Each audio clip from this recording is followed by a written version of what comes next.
Your mind is the most powerful force you will ever possess, but only if you control it. If you don't, the world will.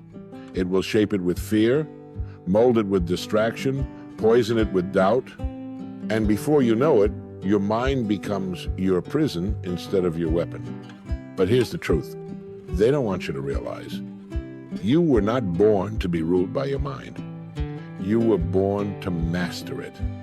Every great life, every extraordinary achievement, every legacy etched into history began with a man or woman who learned how to take control of their thoughts. Because thoughts are not harmless. They are builders, or they are destroyers. They are fuel, or they are fire. Earl Nightingale said it best. We become what we think about. That's not philosophy. That's a law. As real as gravity, as unavoidable as sunrise. Whatever you hold in your mind, consistently, repeatedly, emotionally, you will move toward, not because the universe bends to your thoughts, but because you do. You take actions that match the image you've accepted as truth, and that truth will either elevate your life or imprison it. So the question becomes, who's steering the wheel? Are your thoughts conscious, crafted, chosen with intent, or are they recycled noise from your past, your parents, your fears, and your failures? Controlling your mind starts with this realization. You are not your thoughts. You are the observer, the commander, the architect, the one with the power to choose what stays and what goes. The average man believes every thought that enters his head. The master examines each one like a gatekeeper. Does this serve me? Does this move me forward? Is this thought worthy of the life I am building? That is mental discipline. That is power. Because when you control the input, you shape the outcome. The mind is a garden. If you don't plant flowers, weeds will grow by default. If you don't install purpose, fear will take root.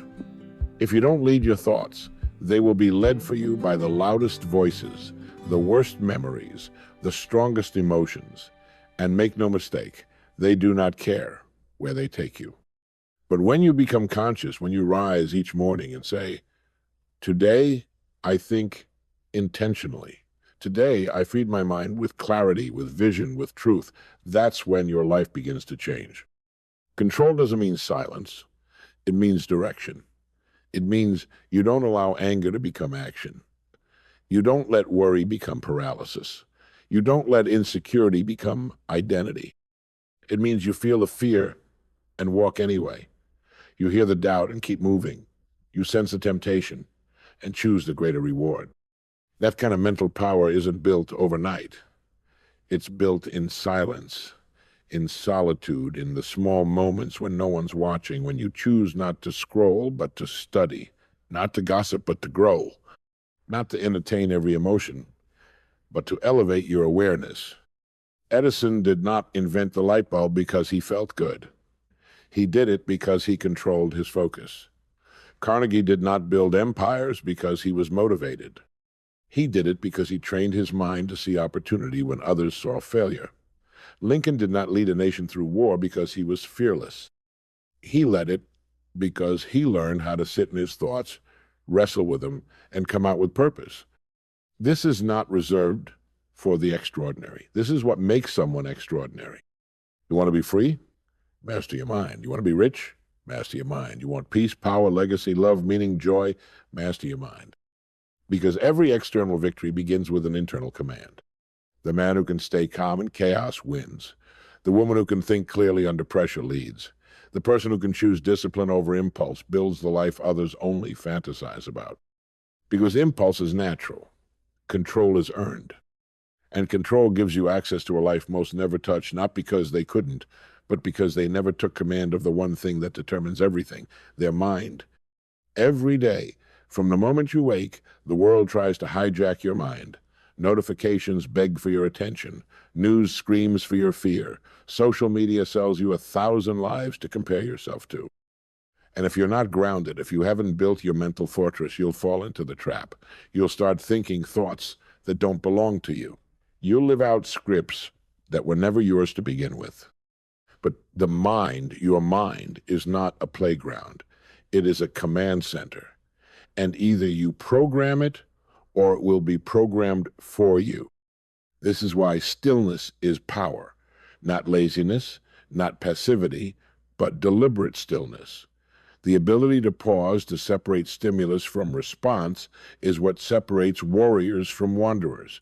Anyone can react. Few can respond. Anyone can panic.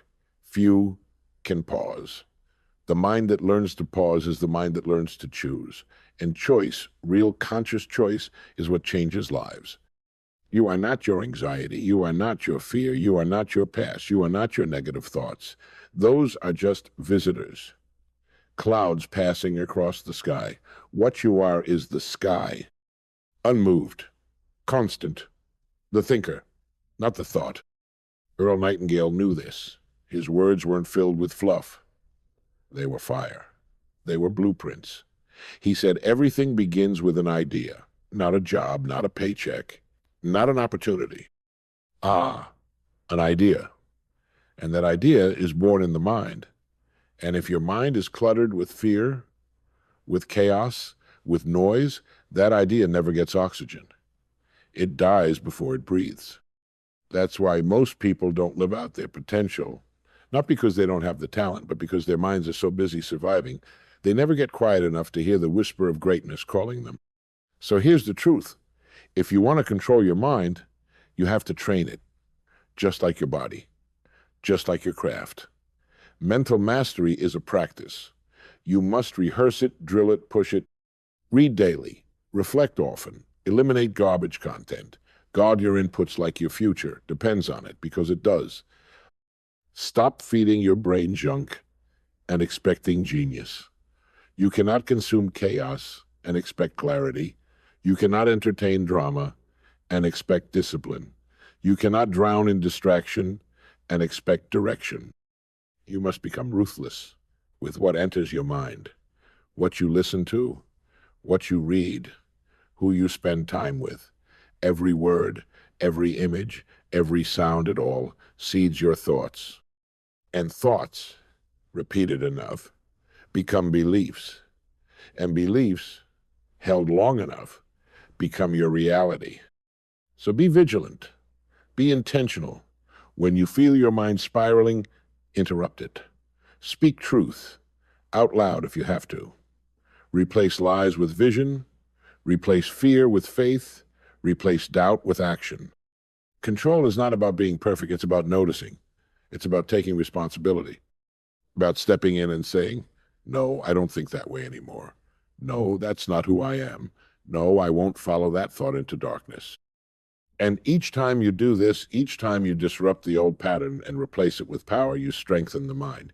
You build a new path, a new mental reflex, one that leans toward growth, one that chooses focus, one that serves your purpose. And over time, the chaos quiets, the fog clears, your focus sharpens, and for the first time you see, you really see, not the world as it is, but the world as it could be if you dared to think bigger, believe deeper, and choose better. Controlling your mind is not about repression, it's about redirection. You don't deny the thought, you transform it. You don't suppress the fear. You stare it in the face and ask, what are you here to teach me? You don't pretend negativity doesn't exist. You confront it, challenge it, and reframe it into power. This is the art of mental alchemy, taking the raw metal of your current thoughts and turning them into gold. The same mind that told you you're not enough can be trained to say you are prepared. The same mind that whispered you'll fail can be taught to declare you are capable.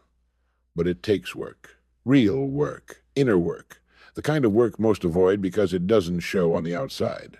Not at first, but make no mistake, everything external is born from the internal. Every financial success, every relationship breakthrough, every creative leap, every act of courage, all of it began with a thought, a vision, a command issued in silence. And that command must be clear, because if the mind doesn't know where it's going, it will drift. And a drifting mind becomes a drifting life. That's why vision is not optional. It is essential. It gives your mind a direction, a blueprint, a magnetic pull towards something greater than your current circumstances. And once your mind has that vision, discipline becomes easier because now the why is alive, the noise fades, the fog lifts, your decisions begin to align. You stop reacting to the world and start designing your world. Earl Nightingale once said, "People with goals succeed because they know where they're going. And if you know where you're going, you can train your mind to get there, not by force, but by focus." Focus is the lever, the magnifier, the power that turns thought into momentum. But focus doesn't happen by accident. You build it by elimination. You say no to what distracts. You starve the side of your mind that craves comfort. You feed the side that thrives on challenge. Because the mind will go where it is fed. Feed it clarity, and it will give you progress. Feed it junk, and it will give you confusion. Feed it fear, and it will give you paralysis. But feed it vision, and it will pull your entire life into alignment.